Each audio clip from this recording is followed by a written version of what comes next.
Join Gator great Shane Matthews every weekday as he brings you all you need to know about your Florida Gators, including news, analysis, and opinions with some of the biggest names in sports.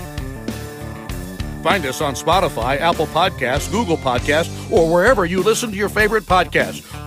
Or watch us live at 8 a.m. on Facebook, YouTube, and Twitter.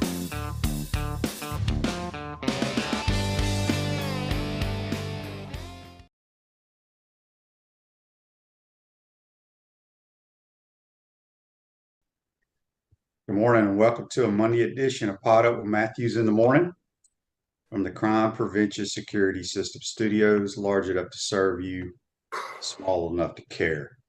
I want to thank the old voice of the Gators. Hello, everybody. I'm Mick Hubert for introducing the program today. We got JC. We'll have Graham Hall talking Gator sports, recapping what happened over the weekend, and we're a few days away, folks. Yep. JC, you're on the Titan More Hotline. How are you?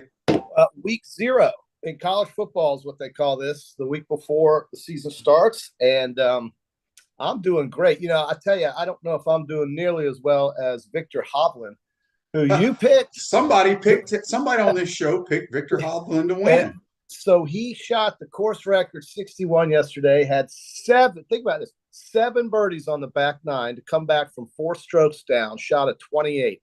The guy I picked, Max Homa, 2 days earlier, shot a course record 62 at Olympia Fields, and they just torched that Chicago golf course. But it was very exciting to watch because you had so many great names up at the top, everybody vying to get into the top 30 to go to Atlanta. You had big names trying to maintain their status on the Ryder Cup by being in the top 6 overall. So they don't have to be a captain's pick who gets 6 picks for the Ryder Cup. That's coming in 9 days.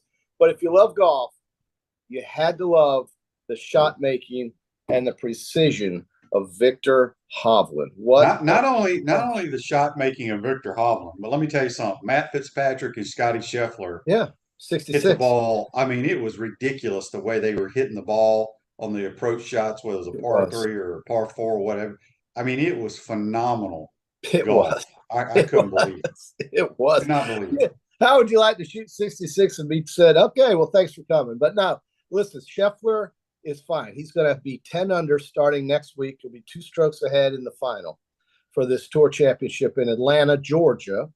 And that's fine. I mean, that's the idea, is to finish at the top of this little playoff run that they put together. But you got to love, that's the best round he ever played. It was a course record 2 days after the course record was already set at Olympia Fields in Chicagoland. So that was excellent. And then for all our tennis fans who are watching, we had Carlos Alcaraz and Novak Djokovic play in 100-degree weather in Cincinnati and give the fans every bit of their money's worth as well in a third set. I mean, these are the 2 big names in men's tennis. They will be likely in the final match at the U.S. Open as well. I can't see anybody beating them. It's that lopsided right now in men's tennis. So that was excellent. Hovland, what he did was excellent. And, you know, we had a good weekend as we get ready for football, week 0. Here we go. Yes, indeed. I got a couple of Facebook Lives here brought to you by Melvin Law. Parker Bell, Gator golfer, made a nice run at the U.S. Amateur. Yep, we'll see if Parker Bell can be one of the top 5 golfers this year. Dan says, nice background QB. I did the background for JC. JC got a little taste of Mark and Guy Bostic over the weekend. Hey, that's a beautiful layout. It's great for that, and even when it's verticut down the fairways, it's still great. Yeah. Andy says, Shane, are you at all concerned that Billy mentioned a lack of consistency throughout the scrimmage? No, because even a game, there's no consistency throughout a game. You know, it's no different than Nick Saban raising hell about his team. And looks like your guy, Jalen Milroe, is going to be your quarterback, JC. You feel pretty good about that? Where did you read that? From my Bama people are telling me that it looks like he's going to be the guy. Well, I mean, I'll wait to hear from Coach Saban, but Coach Saban, I mean, he's not announcing it, but the Right. insiders say Jalen Milroe will start the season as their quarterback. Okay. Well, I think it's safe to say 2 or 3 guys are going to play in that first game. I really believe that. I don't think you're going to see. I mean, now maybe he'll get the whole first half, all the reps in the first half he'll play, but he's got to be successful. When a long time ago, when Jalen Hurts was a person nobody had heard of, the Alabama starting quarterback was a guy named Blake Barnett, and Blake Barnett lasted 2 series. And after an interception, we never saw Blake Barnett again. And Jalen Hurts played. And Jalen Hurts, on his first possession as an Alabama quarterback, fumbled the football. But he got the ball in the end zone against Southern Cal. It was in Dallas, and they scored 50-something points. So he was the Alabama quarterback. And Blake Barnett never played again. Gene, nobody cares about Blake Barnett. Here we go. Gene on Facebook Live, brought to you by Mellon Law, says, QB, so does JC's golf game travel? Well, I mean, how would Gene know? Does Gene ever play golf? I mean, does I don't Gene know. even have I'm just reading the question. I'm just reading the question. Where does Gene's game go? I mean, does Gene play golf?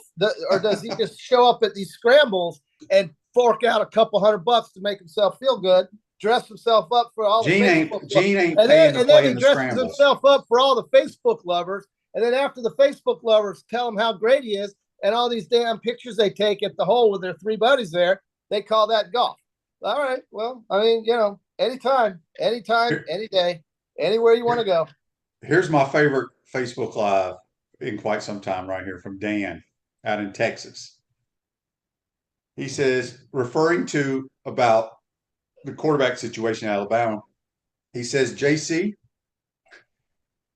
you would know if you were not banned from Twitter, X. I can read X. All I have to do is type in Alabama football. There it is. I still have trouble finding Twitter on my phone because of that stupid X. Well, it's now X. Yeah, I gotta figure that out. All right, Gators lose one of their star running backs, Cam Carroll from Tulane, for the year with a devastating ACL tear. It was a bad one. Hard to see that. So that stinks, man. He's a really good player. He was going to play a lot too. He was going to play a lot. So ACLs are jumping up and hitting people, man. I mean, it seems to be almost. And here's the thing that's funny. I usually get on Twitter right before I go to bed or when I get up, just see what's going on. And I guess this would have been yesterday after the news broke about this kid tearing his ACL in a scrimmage. And these moronic, not all Gator fans are moronic, or just fans in general, they want to blame the street coach. Like the street coach has anything to do when you're running through the hole and you plant and a 400-pound or 300-pound dude, they land on your knee. That has anything to do with the strength coach. I don't know. I mean, I do know. It's a stupid comment is what I'm saying. No. I mean, I agree with you. I just don't know what brings that assumption. Because people think when you have injuries, it has something to do with your weight room training. Look, dude, when you blow your ACL out, it happens. I mean, if we had a bunch of people pulling hamstrings, okay, maybe we didn't train correctly in the off season with your fast twitch motions or what have you.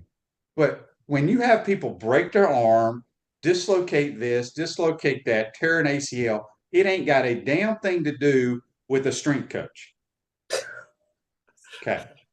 I'm going to leave it at that. You feel better now? I do, because it's the stupidest comment I've ever heard. I mean, that is ridiculous.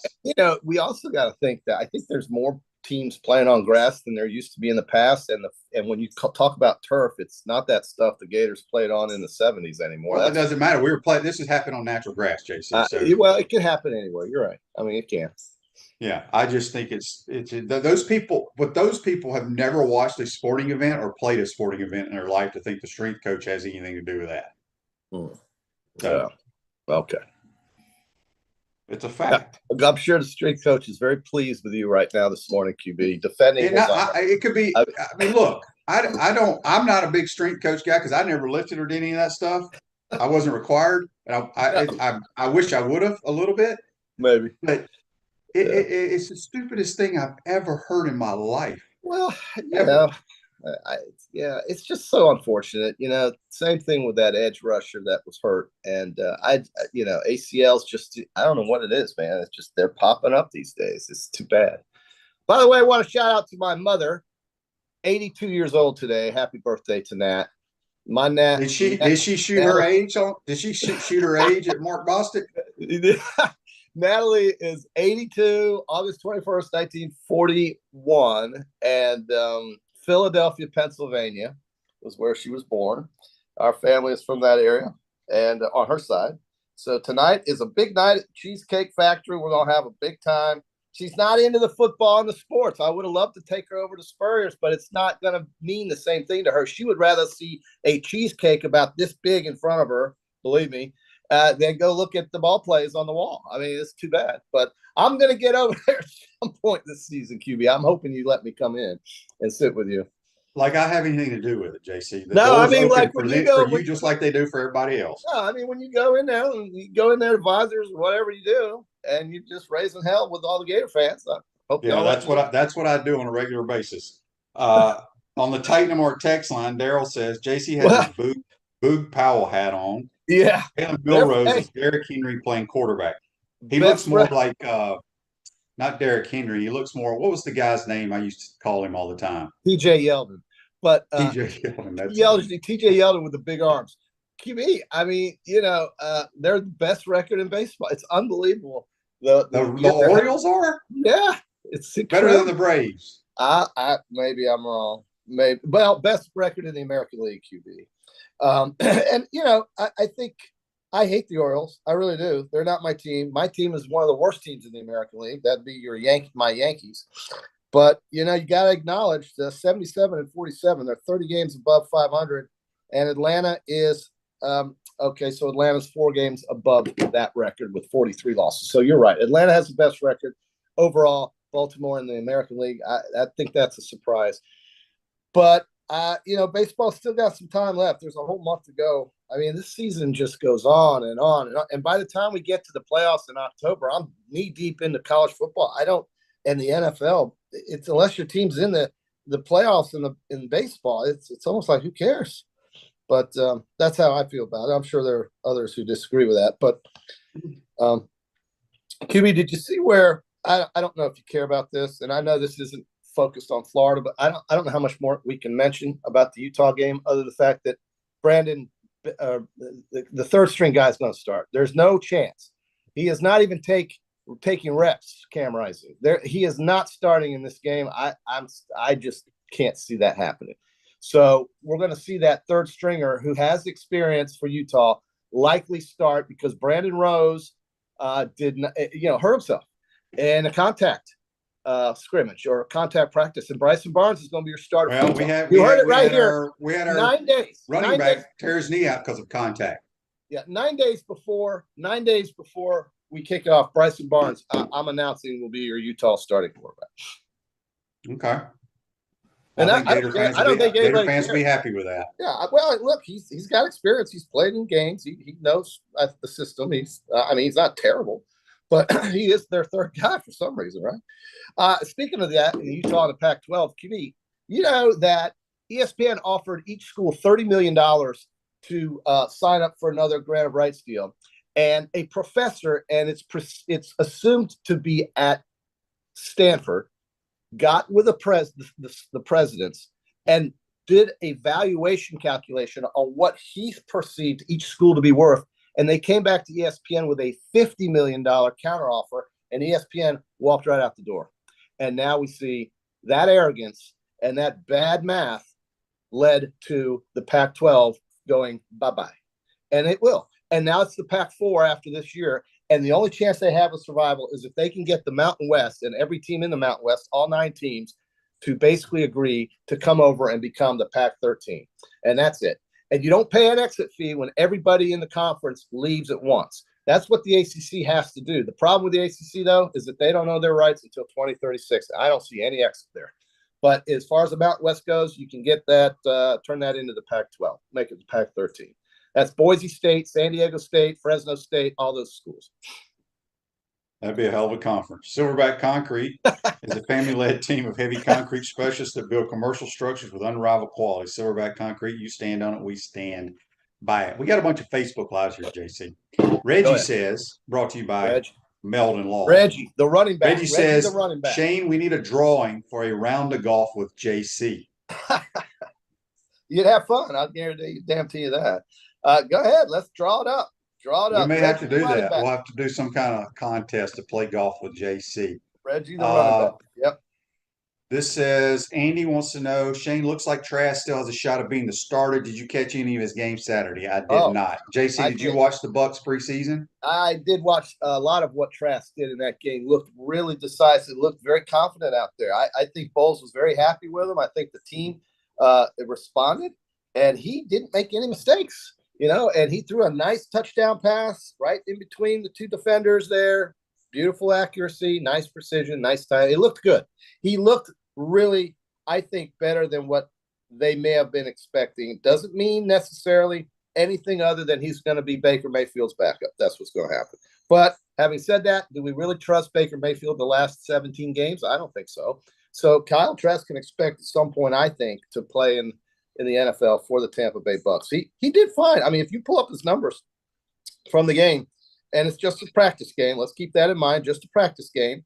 But it wasn't bad. It wasn't bad. I thought it was what you would hope for in a second scrimmage practice game, whatever you want to call it. He had 218. He had 218 yards. He was 20 of 28. Only took 2 sacks. Actually had a run for 7 yards. It wasn't a bad night. It wasn't a bad night at all. His quarterback rating came out to be 106. I don't know. I mean, 20 of 28, 218. What are you looking for? What else you want? I think he's going to be a guy that's going to be in the league for a long time, whether it's a starter or not. We'll see. I doubt he's the starter with the Bucks. I don't have any information. The only reason I say that is because the new offensive coordinator pretty much went and picked Baker Mayfield. So usually that's how it happens in that league. But Baker's not going to play 17 games this stretch. I can't see that, but we'll see. Yeah, I don't think the Bucks are going to be very good regardless. I think the Saints run through that division. Yeah, that whole division looks pretty one-sided to me. Brandon on Facebook Live, brought to you by Mel. So Shane, were you able to preview the Swamp King series on Netflix that's coming out tomorrow? No, I know nothing about it. Probably won't watch it. I might watch it. I'll have to watch it at somebody's house because I don't have Netflix. I got Netflix right here. I've yet to watch Johnny Manziel. I haven't watched anything on Netflix ever. So there. I have it. Andy says there was 4 drop passes too. I guess he's referring to. I don't get it. This is not directed at Andy, but it's directed at a lot of people when they get upset when, you talk about quarterback, JC the quarterback. Well, he had his receivers dropped 4 passes. Yeah. But did they talk about the 4 or 5 balls that weren't good throws that were caught? You see what I'm saying? Yeah. Yeah. So I've never been a person who says, well, he should have caught that. Well, he's going to catch balls that when you make a bad throw that help the quarterback. So that's the only stat I wish that didn't reflect badly. Interceptions that aren't the quarterback's fault. Totally. Yeah. I mean, if they go through a guy's hands, that's not a bad pass. And yet there it is, tapped to the safety and off he goes. So, yeah, I think we agree to that for sure. Yeah, quarterbacks. All right. This is from John. He says, JC, did you know that there are 5 teams with over 11,000 wins in their history, and the Yankees are not one of them? But they have the 4 World Series pennants. What? But they have 20. They have way more than. Yeah, Yankees have 26 or 7 world championships. No professional sports franchise even comes close to the Yankees in historical perspective. Maybe the Montreal Canadiens, but they haven't won in 30 years either. So New York is, struggling. They're struggling. Both New York teams are struggling. Both are going to miss the playoffs. It's been a bad summer in New York. But the U.S. Open tennis is coming next week. And if you want to see the 2 best players in the world, go watch Alcaraz and go watch Novak Djokovic, who, remember, because of COVID and because of his refusal to get the vaccine, was not allowed to play last year in the U.S. Open. And that's why one of the reasons why Carlos Alcaraz just ran through the men's field. He just had no problem winning that. but he will now with Djokovic, who is 16 years his elder on the tennis court. That just tells you how special and he's the greatest of all time. If you care about tennis, is Novak Djokovic. He's the greatest of all time. 23. Yep, for sure. We got a text on the Titan Tomorrow text line from Jimmy. He says, JC, how many preseason games did you watch this weekend? One. And I didn't even watch the whole game. I watched Kyle Trask until I got bored, and I couldn't watch it anymore. And, good for the Jets fans showing up, 60,000 fans to watch that practice. But that's what the preseason is. It's practice, and it's trying to get these guys tuned up and ready to go. Some teams look good, some don't. But I don't think any of it matters until we get to that weekend after the Labor Day weekend. Everybody seems to confuse Labor Day with Memorial Day. Memorial Day is in May, and Labor Day is in September. So let's remember it's Labor Day this Monday, or coming up a week from today. No, 2 weeks from today is Labor Day. And then the NFL starts the week after that. College football starts next week. This is week 0. Off we go. The thing is, folks, everybody has high anticipation for college football, watching the Gators play in the swamp, so forth and so on. It is amazing to me. We'll be sitting here in October thinking, where did the season go? It's already halfway there. Done. It goes so fast. So embrace it while you can and enjoy these pre-days before the kickoff, because anticipation is high and it's exciting. But once it gets started, it flies by. It's crazy how it flies by, but it's exciting nonetheless. I can't wait. John says, this is somewhat confusing. I don't know if it's correct. He says, what was pretty cool is that Sean Kelly was on the call for the Bucks game. I don't think I think Sean Kelly was doing the Ronald McDonald. He was emceeing the Ronald McDonald. When did the Bucks play? Didn't they play Saturday night? Yeah, I think so. Yeah. I think no, because Gene Deckerhoff is the voice of them on radio, and then the TV people is Chris Myers, who will put you to sleep. Oh, Chris Myers. Oh my God. Yeah, so I don't think that's right. Chris Myers. Oh, geez. Yeah, they played. Andy says, were you surprised that AR did not take a snap versus the Bears? He didn't play this week, Anthony Richardson? The coach who named him the starter had this very confusing decision not to even put him out there. I guess he's seen all he needs. He's going to start against the Jaguars. But I saw Pat Mahomes play like an entire half, right? Yeah. I think yes. Pat Mahomes played, and Aaron Rodgers. Usually, the game before the season starts, the last preseason game, you don't play your starter. Aaron Rodgers is going to start for the Jets in this last game that they have. They've played one extra game. They and the Browns have had 4 preseason games, and everybody else is just going to have 3. And that's because they played that Hall of Fame game in Ohio. So when the lights went out. But, Aaron Rodgers is going to start for the Jets in this game against the Giants, and then they'll have 2 weeks off, or a weekend off 2 weeks before the season starts. And I don't remember the last time they had 2 weeks off from the last preseason game. Yeah, I don't either, but that's how it's going to work out this year. They're not going to interfere with the open of college football on Labor Day. Not that they care about that, but they start the weekend after Labor Day. They never start on Labor Day weekend. So they're going to start the weekend after that. Everybody's going to have their rosters tuned up, cut down, and ready to go. Starters ready. But no, Richardson didn't play. I don't know what Steichen is thinking there. I don't know what the rationale behind it was, but that's true. He did not play. I didn't know that. Dan says Chris Fowler and Herbstreit are calling our game against the Utes. Yeah, absolutely. Absolutely. And it's going to be exciting to watch Mertz and the offense get out there and see what they can do against a very salty defense, very veteran defense. It's going to be a good test, but you tend to see points scored in these games. I think we're going to see a pretty good show. I really do. I hope so. Don't know, but I hope so.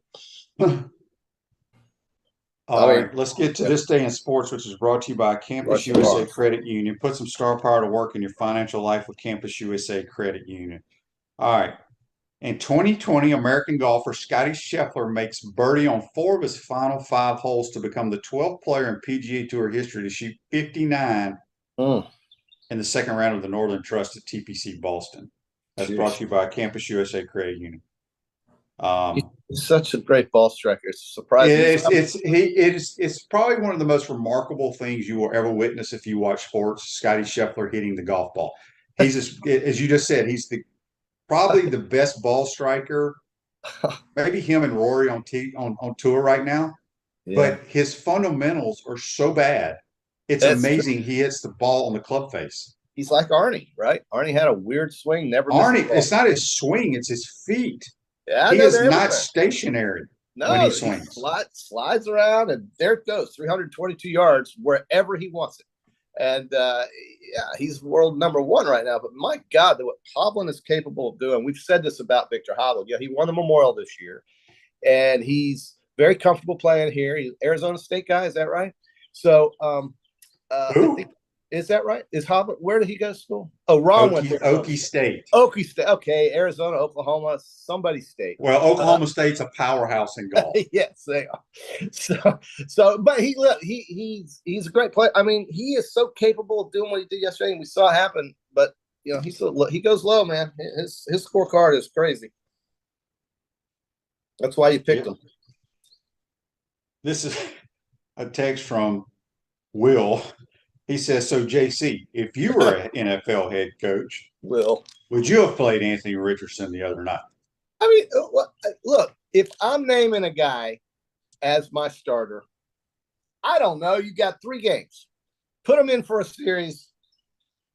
Make it very safe. Let him get out there. I probably would have for a series or 2. Yeah. I mean, if Pat Mahomes can start for the Chiefs, couple series, I think. He played it the entire first half. Right. So why does Andy Reid even do that? Because maybe I don't. That's a great question. I don't know, because let me tell you something. These young boys, they think the game's fast right now in preseason. Oh, it gets a lot faster when you have your regular roster and it's for real. When it counts. It counts. But the Colts are going to play Jacksonville. Jacksonville's pretty good. Ooh. They're not terrible. It's going to be a tough game to start the season, and we'll see. I saw what Jacksonville was able to do up in Detroit. Lawrence didn't even play, but everybody looked like they were on the same page. Doug Peterson runs such a tight ship, man. He's such a good coach. That was the best hire Jacksonville's ever made. And, I'd be shocked if they don't win the division. Well, not shocked, but I'd be surprised. The schedule is very difficult for Jacksonville. I'm sure you've had Frank Frangie on here quite a bit talking about the schedule and how, you as a division champion, division winner, you're going to play other division winners. But you got Cincinnati, San Francisco, and Kansas City all at home, if that helps. I don't know if it matters, but it probably does somehow. I don't know why. But those games are in Jacksonville, are on Jacksonville's schedule, and they were not there last year. The 49ers are thought of as being probably them and the Eagles, once again, the 2 top teams in the NFC. I'm changing my pick, though, from the Cowboys to the Eagles in the NFC. I, for some reason, foolishly overlooked the Eagles when I picked Dallas to win the NFC over the Saints. I'm taking the Eagles. I meant did you write all that down? I did. I've got Dallas in there, but I want Dallas. I'm rooting for Dallas. I like Dallas better. I don't like Philadelphia or anything about them, but I don't think there's any question to me that roster is the best in the NFC. So we'll see. All right. Before we let you go, JC, not next week, this Saturday, college football kicks off. Out of these games I'm going to mention, which one are you going to watch? We've got Notre Dame and Navy, Jacksonville State and UTEP, the Ohio Bobcats and Aztecs of San Diego State, UMass, New Mexico State, Hawaii Vandy, San Jose and USC, the Trojans, and FIU La Tech. I'd like to see the Trojans to see how many touchdowns Caleb Williams scores, and I'll suffer through that Notre Dame game just to watch Sam Hartman throw the ball against the Navy. Here's what's interesting: Navy's got a new coach. They do. I'm not sure what Navy's going to do offensively. Are they going to stick with the triple option? Yeah. I mean, I don't know. Now, I would guess not. If Ken Niumatalolo is not there, I'm thinking they're going to do some different things. But, looking at that schedule, I want to look at players. When you have games like this, I just tend to want to watch the players because these teams are not that prominent, for lack of a better term. So Caleb Williams, 1, Sam Hartman, 2, and I guess we'll look at Vanderbilt a little bit, but they're playing Hawaii. I mean, that's not even a competitive game. Hawaii's going to travel 5 time zones to get over here to play Vanderbilt. Dear Lord. And last year the game was in Honolulu. But we've got Sam Hartman, Caleb Williams. Those are going to be the guys I watch. And then You know, that line for Florida's gone down to 6.5 from 7.5. They're starting to figure out that quarterback situation at Utah. I don't know.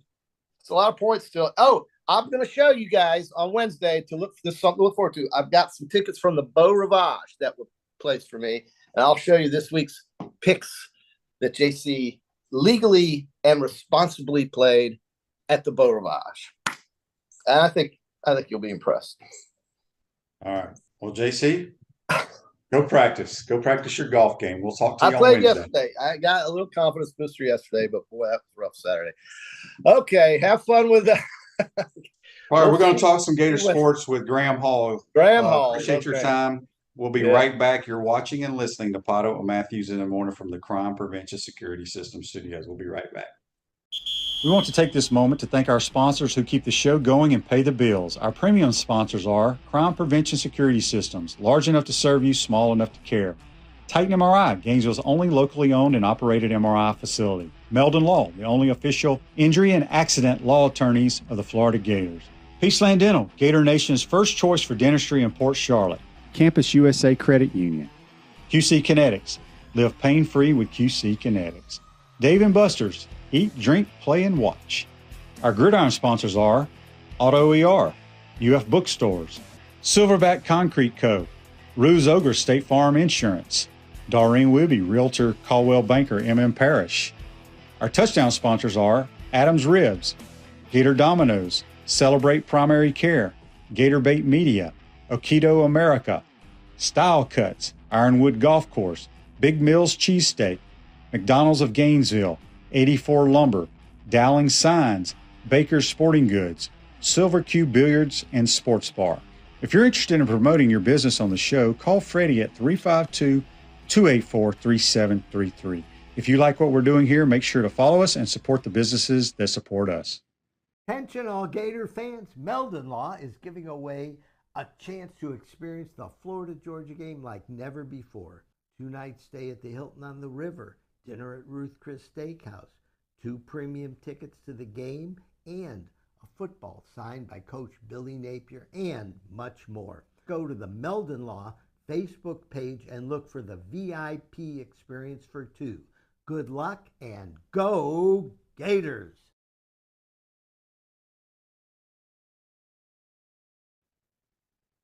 Welcome back to the Crime Prevention Security System Studios, large enough to serve you, small enough to carry. Spurrier's Gridiron Grill and Celebration Point is the flagship restaurant of the Florida Gators, the hottest restaurant in Florida and the heart of Gator Nation. That's Spurrier's Gridiron Grill. Check them out at spurriers.com. Waiting on Grant Hall to join us. In the meantime, need to get to some of these questions here on the Titan MR hotline, text line, I should say. This is our good friend from the 321 area code.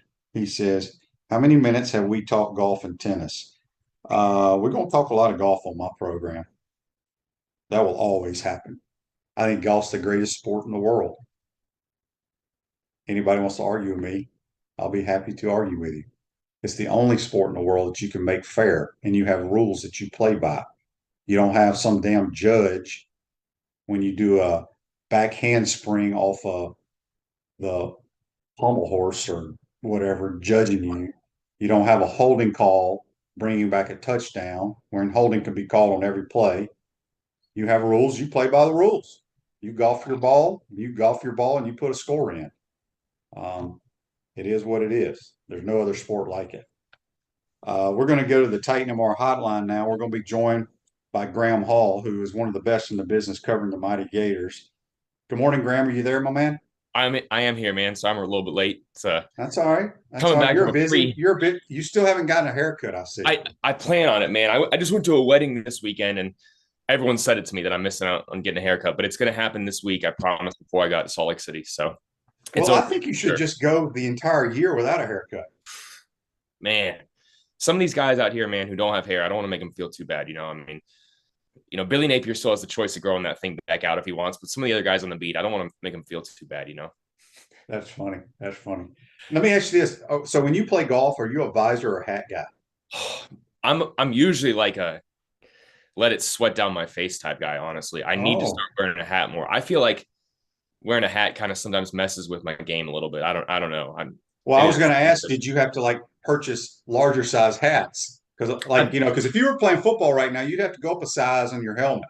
that's right. That's right. I've got one of those bucket hats that luckily you can expand in the back, and it's a little bit flexible, and you can tighten the thing up when you get a haircut, and that does me right now.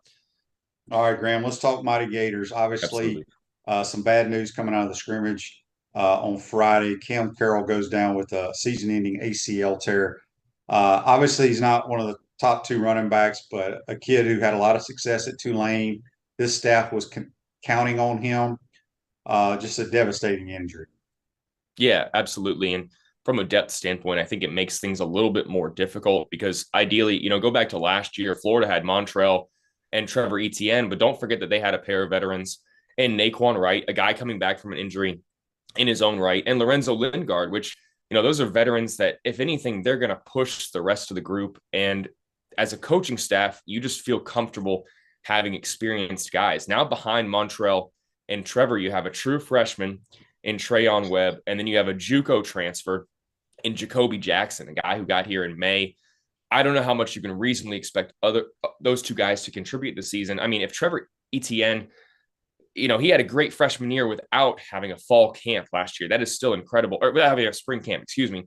If you get that at a Trayon Webb, a guy who was here in spring, here through the offseason, is he able to contribute as a freshman? I think his role is amplified a little bit more right now. But where this really hurts Florida, aside from a veteran leadership and a depth standpoint, is that I was of the impression that Florida was going to look to throw the ball to the running backs a little bit more this season. And you get a guy in Cam Carroll, who's a good pass catching back, over 1,500 yards at Tulane. Montrell Johnson has improved as a pass catching back, but is he better than Carroll in that regard? I don't know. I think Trevor Etienne is your best pass catching back, but this is definitely an injury that hurts Florida because they were hoping to have Carroll contribute this season and pick up some carries and be able to catch out of the backfield. But a devastating loss for a guy. Hopefully he's able to, return next year from that. And this isn't the way that his college career ends.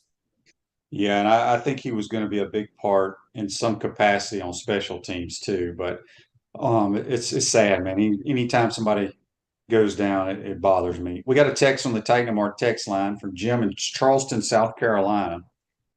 He says, Graham, lot of news about Leon being the backup quarterback. What do you think? I think I got to gloat a little bit. And I think you and I had a sideline conversation a while back, Shane, about how impressive Micah looked. He's got the size, his arm is good, he's experienced, and you can't put a premium really on being 24, going on 25, being a seventh year guy. That is experience that you just can't buy. I know he's been to a couple of programs, NC State. He was actually there for 1 year with Devin Leary, who's, now at Kentucky and could be one of the best quarterbacks in the SEC this season. I think this guy has a chance of taking second team reps throughout the rest of the season. And why I say that is we don't know, Jack Miller's injury could hang along for a little bit while longer. Anytime you're dealing with some tendonitis, it's tough to kind of put a definitive timeline on that. And I still get the sense that even though Max Brown has improved a whole lot since last year, I still think that Leon's experience is going to have him being the second team guy moving forward, which is so, that's not a situation you want to be in as a program looking at a walk-on as your second team QB, right? Obviously, Florida would have liked to add freshmen in January and again in the summer that could maybe get some of those reps. That didn't happen. Now you have to go to a guy who has experience, but really hasn't had a chance to show what he could do at a big program this year.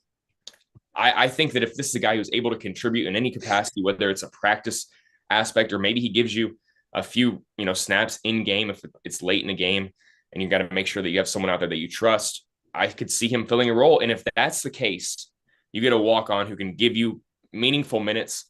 I mean, you got to give kudos to the coaching staff because they have said time and time again, they did thorough evaluations and could have used a spot on a scholarship guy that maybe wasn't able to be a second team guy right now. I think you definitely could look at it like that, but kudos to them if he's able to play. But I think that you're seeing Leon's experience, his size, and Florida's quarterback situation all kind of culminate in this situation where this walk-on quarterback who's been at a couple of programs is now taking second team reps with the Gators. Here's what I'll tell you about him. His brother, his uncle, the late Tony Leon, was a senior at Florida, like a backup safety behind Wow. Lewis Oliver. So when Micah was coming up as a youngster, he wanted me to go down there and train him. I was like, I'm not driving way down to West Palm to train a quarterback, but I'll put you in touch with a guy named Eric Kresser that trains people just like I would train him. So Eric Kresser, this dude can throw the football. Okay. He's not going to take over Graham Mertz, but he's smart. He's very fundamentally sound, and he's accurate, and he knows where to go with the football. I'll leave it at that. I do think he's going to be the backup. I personally think he will be the backup. Buck says, Graham, can we expect Jordan Castile and Moten to be our starters at safety? I know Mitchell will get some time as well. Yeah, it's a really interesting situation, I think, at safety, because if you had asked me at the end of spring camp who I thought would be the starters, I would have said Miguel Mitchell and Kamari Wilson. I think a lot of people had that expectation, that belief that these rising sophomores would step up and kind of did what they did towards the end of the season last year, which was take over some snaps there at starting safety. Well, you had a freshman with size, great instincts in Castile, who maybe needs to continue physically developing right now to be able to play the position. If he's going to be a surefire tackler who can fill gaps and doesn't hesitate, that's going to take just time and experience, right? But you get RJ Moten in, who I think maybe people are a little bit down for some reason on how things ended for him at Michigan. I never want to base off what happened at another program for how it's going to go when you get to your new program, because situations happen everywhere. Coaching staff deserves blame and credit, of course, and same with the players. I think that you add a guy in Moten who has started he's played in the last 29 games for a team that went to the college football playoff. I think that this is an aspect where you're going to have Moten start this season, and then you're going to see a rotation opposite him. I think that Mitchell's going to play, certainly, but I think Jordan Castile, if I had to guess, by that Vanderbilt game there around the midpoint of the season, I think that guy's going to be, playing 30 to 40 snaps a game for Florida, and they're going to look to rotate frequently in that position. I hate to say that it shows how uncertain they are about any of those guys, that we're still talking about, a week out, a rotation potentially at safety and maybe a freshman playing there in the third level. But maybe it speaks to, Jordan's rise. He's been grinding since he got here in January. Give him a lot of credit. Anytime you come in and are competing with fellow underclassmen and a guy who only arrives in May, I think you have an opportunity to capitalize on that. And it sounds like he's done that so far through fall camp. Question brought to you by Meldon Law by Andy. He says, Graham, do you think Jack Pyburn starts on the edge?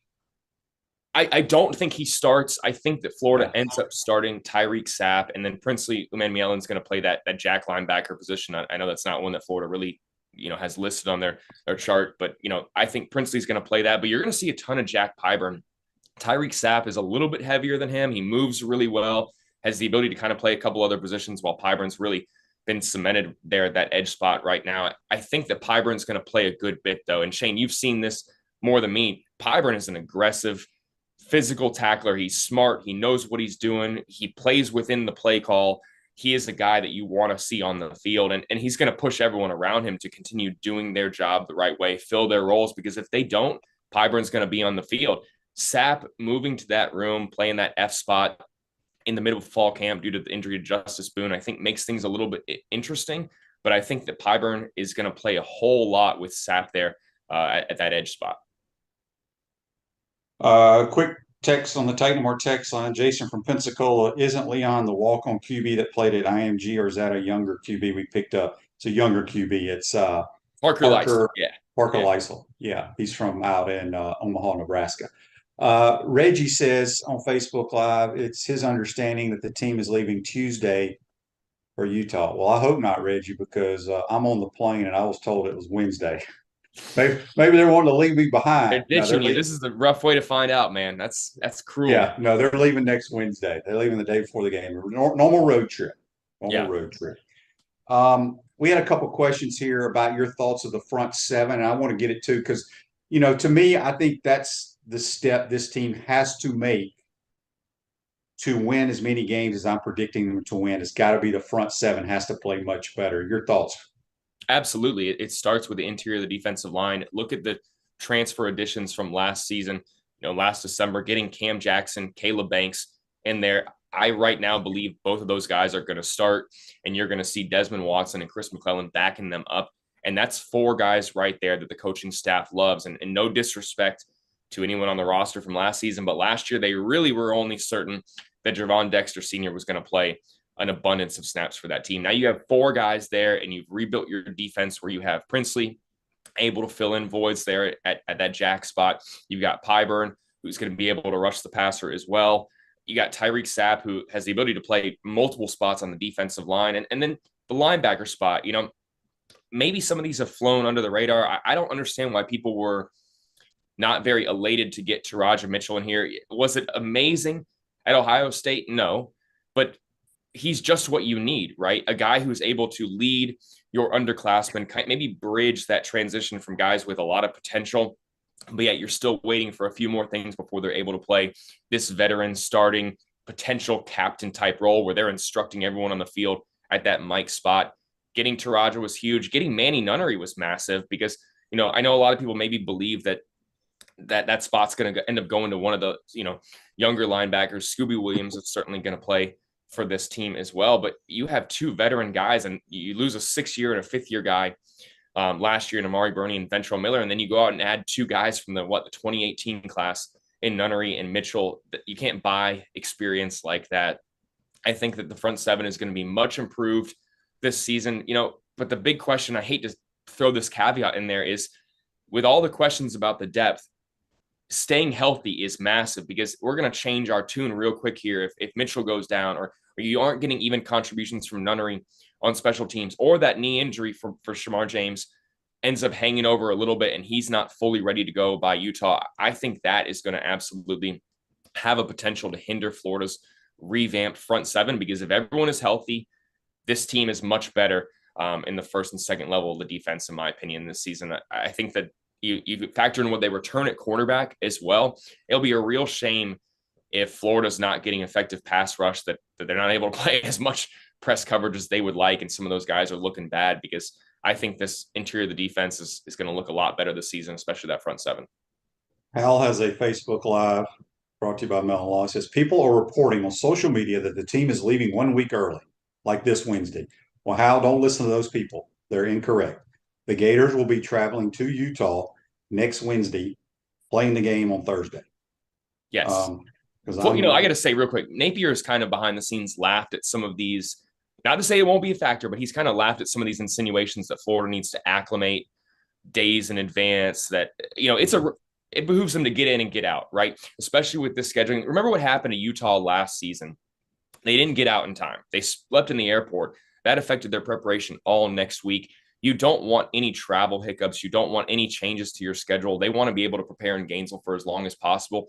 Guys, they have hyperbaric chambers in the Hebner facility. If they wanted to worry about the altitude, they would have been doing it for a long, long, long time by now. I don't think it's a situation where they got to get out there 6 days in advance and play some golf in Salt Lake City like we want to.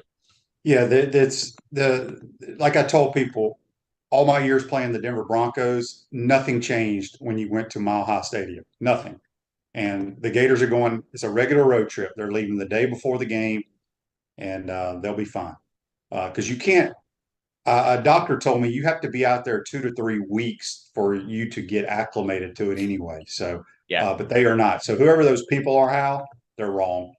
All right, Graham, we'll close with this one. Rodney wants to know, who does Florida close with in recruiting? That's a good question. I think that these first 2 months of the season are very critical to some of these final remaining prospects, right? You had a situation throughout the first half of the year, really, where spots were filling up, and you had this revamped recruiting calendar where after July 31st, they would take unlimited official visits. And you really saw, I think, a lot of the top guys choose to wait for the season, right? Because they have the leverage. Spots will be open for them. For Florida to solidify a top 5 class right now at number 3 in the 247 Sports rankings, they're going to have to go out there and win some games this season. And I know that no one maybe wants to hear that, and it sounds like a cop-out right now, but there are players like LJ McCray, Xavier Mincy, who are looking around right now at how Georgia, Florida State, Florida fare this season, Miami too as well. And those guys who are deciding in October, November, they're going to need to see how the program does. I know that the schedule is daunting for Florida this season, but you look at how it sets up. If they can beat Utah, if they can beat Tennessee, there is a realistic path to starting 5-1, 6-0 this season. And that's when guys like LJ McCray, Xavier Mincy are going to start making their decisions. LJ McCray, mainland guy, he's going up on an official visit to Florida State in October. After then, I've been told that he is really going to put some pressure on to make a decision before the end of November, before the end of the regular season. I think that is going to go a long way to landing some of these guys. And if they are 5-1, 6-0, I am absolutely picking Florida to finish with a top 5 class and land guys like Mincy and LJ McCray. I've been told that it's Florida and Georgia and maybe FSU as well for McCray in there, but the Gators are going to have to look like they are a team on the rise, can contend in the SEC East in the future if they want to solidify their class with some of these final pieces. But let me say this, the work they've done thus far up to this point has been incredible in my mind, because when you get to the start of the season, there's going to be, I think, a lot less action on the recruiting trail, of course, right? It's going to be mainly focused on those top prospects. So you really can pick and choose and be a little more selective there if you've done well for the past 8 months and you're taking care of business on the field. If Florida does just that, they're going to have the first top 5 class in Gainesville in a decade. Yeah, you're exactly right. When you look at the other teams in the top 10, top 5, they're all been winning at a high rate. Florida is doing a tremendous job recruiting for a team who has not won a whole lot lately. But if they can start out the gate quickly, which we're hoping and thinking, could be a great year. One quick question. Have you talked to anybody out in Utah? Do you think Cam Rising is going to play? I don't. No. I've been hearing from we have a network, quick promo. If you want to stay in tune with what Utah beat writers are saying, you can join 247 Sports right now. We're about to run a 50% off promo for the first week of the season. You can go on that Utah message board. I know Florida fans say, hey, we get anxious about the season. We get a little bit nervous right now. They're doing the same thing, right? You have a guy in Keithy who looks to be ahead, or it looks to be behind right now, even though he had, he must have had a setback in his recovery. Same thing with Cam Rising. They're seeing that Jonathan Odom, who suffered an injury around the same time, a knee injury as well, he's already returning to full participation with Florida. I think if Cam Rising is cleared just in time, he's not going to be as mobile as he was last year against the Gators. And that makes it quite a difficult situation. I mean, we spent the first part of this segment talking about a walk-on QB. That may be the situation for Utah, especially after their backup QB suffered that laceration there in the scrimmage. So if they end up playing Cam Rising, he's not going to be as effective as he was last season. If he's able to beat up the Gators with their legs, I don't blame anyone for being a little bit demoralized and upset about the prognosis for the rest of the season, because that's a guy that everything we're hearing, he can throw it, but they've been protecting him because that knee still has a little bit work to do to get full mobility back. And there's, of course, a mental aspect there. If you're a guy coming off a significant injury like that, who's maybe even looking ahead to concluding their college career and starting their professional career, you're thinking of ways to keep yourself healthy down the line, right? The last thing he wants to do is take another shot in a game where he's 2-3 weeks away from returning and being able to play the way he knows he's capable of. I think that they're going to be cautious with him and not play him against the Gators, but I don't blame Kyle Whittingham for not saying it just yet. Keithy, I forgot about him. Word you're hearing that he probably won't play either? I think he will play, but he had his injury 3 months before Cam Rising's, right? Gotcha. And he still hasn't been deemed fully healthy. So there's speculation, and they haven't said this, that maybe he had some type of setback in his recovery. It's kind of a similar situation to maybe what happened to Jaden Hill last year. When you're working to recover from a knee injury, maybe some tendonitis can develop in the other knee. You suffer another type of injury, and that leads to a setback in your recovery.